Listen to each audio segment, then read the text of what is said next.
Being a regional mediator has long been a goal of the Turkish government. Yet, as the Qatar crisis lingers, that goal is proving to be a challenging one.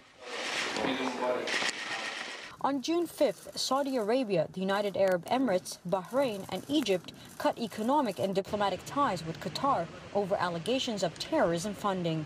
Initially, they had issued 13 demands, but are now calling for Qatar to accept 6 broad principles to combat terrorism and end acts of provocation.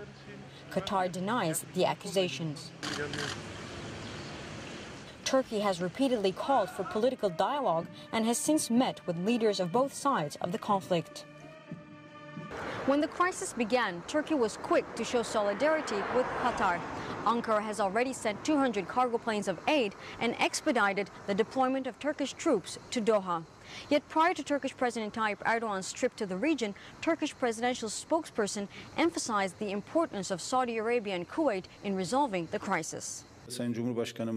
I want to express how much importance our president puts on the role of the Saudi king. Since Saudi Arabia is the most powerful and significant country in the region, a constructive role by this nation is extremely important.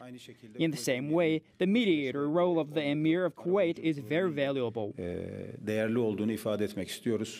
During a recent visit to Ankara, the Qatari foreign minister stressed they too were eager to end the crisis. Qatar maintained its intention to enter a dialogue as long as it is within the framework of mutual respect for each nation's sovereignty and respect for international law. For Turkey, it is critical to keep a balanced distance between both sides of the dispute. Qatar is a major investor in Turkey and has a long-term natural gas deal with Ankara, while Saudi Arabia and the United Arab Emirates bought $8.6 billion worth of exports last year.